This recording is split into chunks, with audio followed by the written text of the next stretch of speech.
चलिए वेलकम, स्वागत है। बक्सर युद्ध के बाद आपने जानते ही है इलाहाबाद की संधि। इलाहाबाद की संधि बहुत इंपॉर्टेंट संधि है। संधि तो बहुत अंग्रेजों ने किया, लेकिन इलाहाबाद की संधि लघु उत्तरीय प्रश्न में पूछने का चांस है, टिप्पणी में। ठीक है, इसलिए इसको इतना ही लिखना है एग्जाम में, इतना लिख भी दोगे, आराम से लिखोगे। प्रस्तावना क्या है? तो बक्सर के युद्ध के बाद भारतीय मुगल शासक और अवध के नवाब एक तरफ और एक तरफ कौन था? कंपनी के बीच में इलाहाबाद जगह है। इलाहाबाद जानती है कौन सा राज्य में है? यूपी में। इलाहाबाद के पास एने से कंपनी रॉबर्ट क्लाइव पहुंचा, एने से मुगल शासक शाह आलम द्वितीय और अवध का नवाब शुजाउद्दौला पहुंचा। बातचीत किया, चाय किया, बोला तो तुम हार गए हो, हम जीत गए हैं। अब क्या तुम कह रहा था कि पलासी युद्ध में आपने विश्वासघाती से जीता है, इस बार तो हम जीते हैं।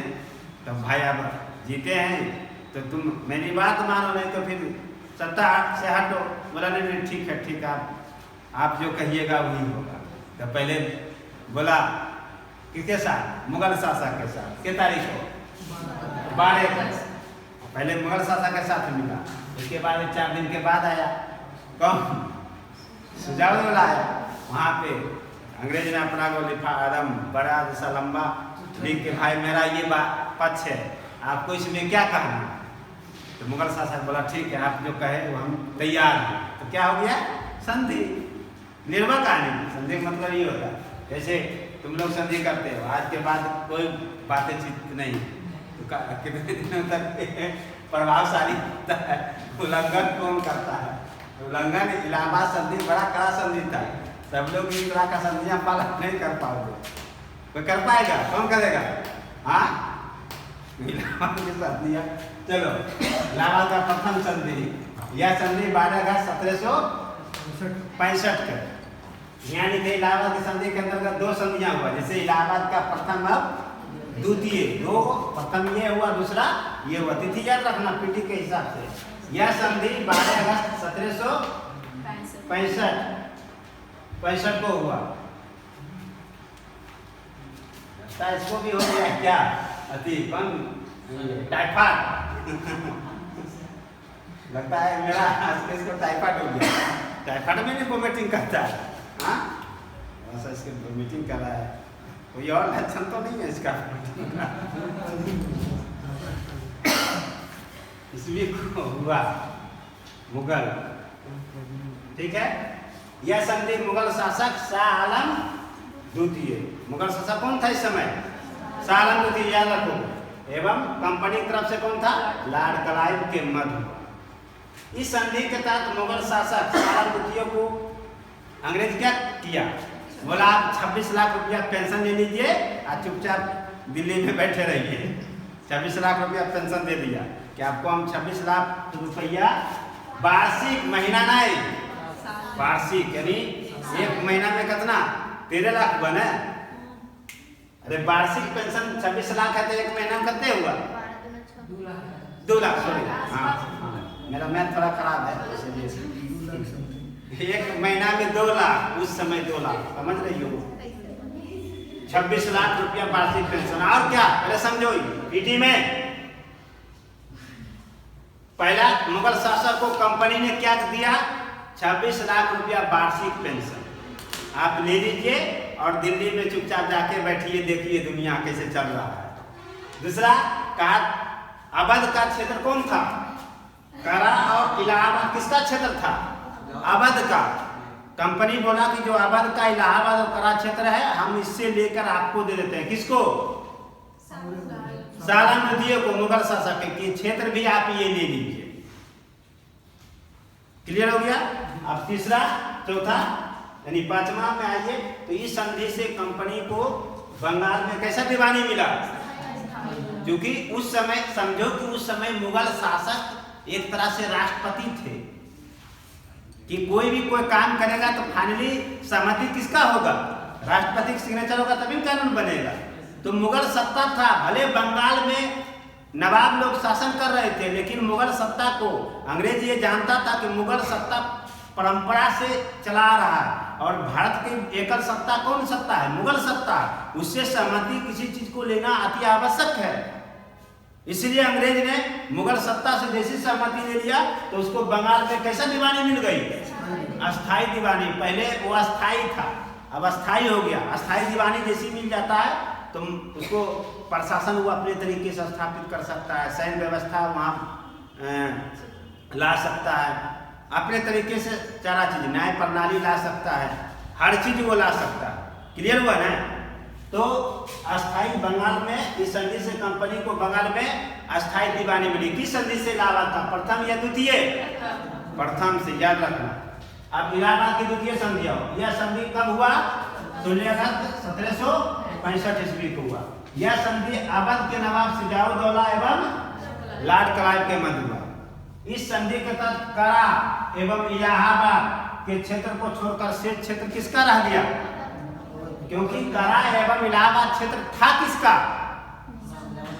सालम द्वितीय का था, अवध का था। किसको दे दिया? कंपनी। तो वो दोनों क्षेत्र छोड़िए कि ना अब इसके पास रहेगा। कंपनी बोला कि इलाहाबाद करा अब तुम्हारा नहीं रहेगा, तुम्हारा लेके हम दे दिए हैं उसको, प्रोसिया को। अब तुम्हारा ये दोनों क्षेत्र छोड़ के जितना क्षेत्र है अवध यूपी में पड़ता है, वो क्षेत्र छोड़ के तुम्हारा रहेगा। इस संधि के तहत नवाब की सुरक्षा हेतु कंपनी क्या रखेगा? सेना रखेगा। कहाँ रखेगा?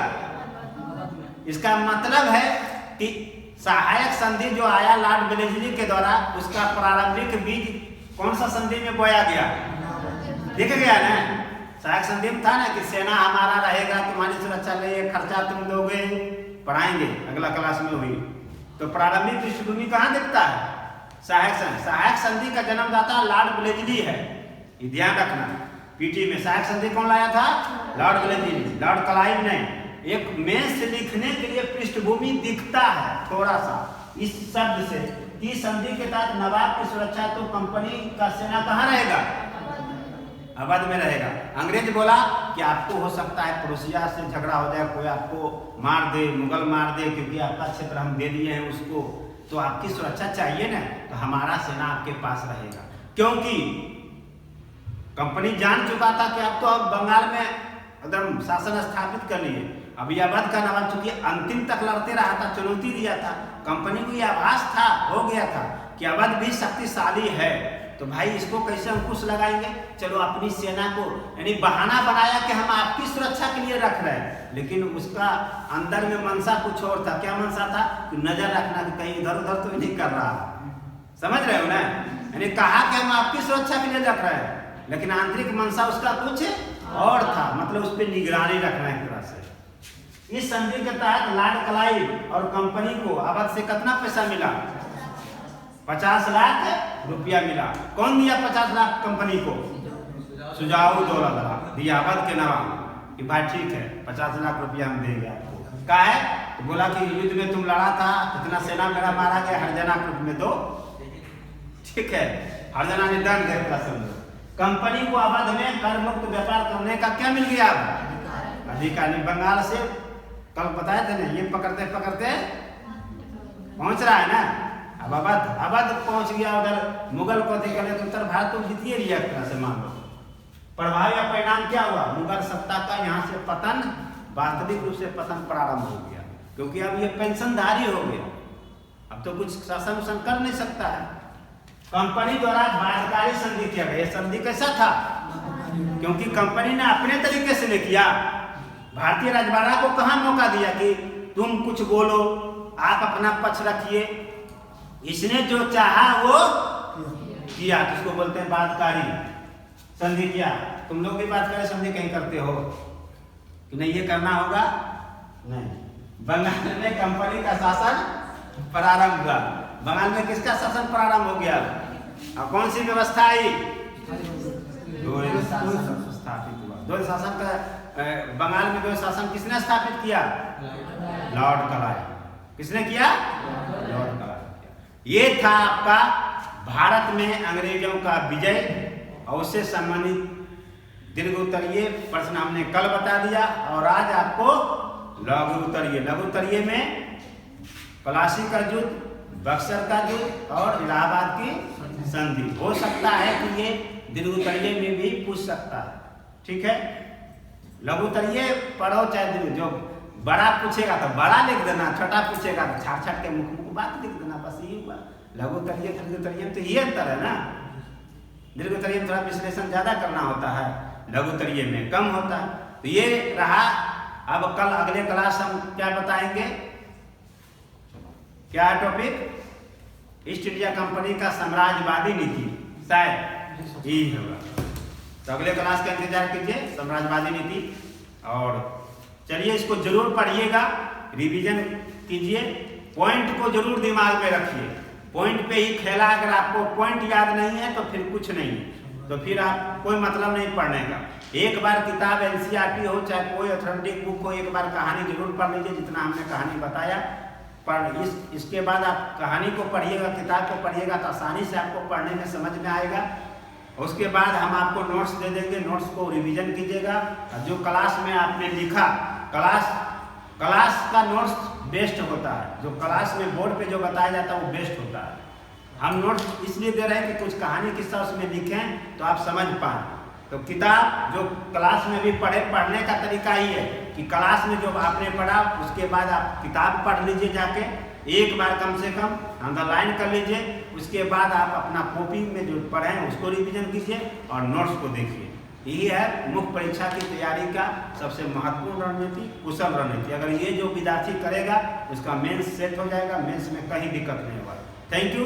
अगले क्लास का इंतजार कीजिए, अगले क्लास में मिलते हैं। Thank you so much.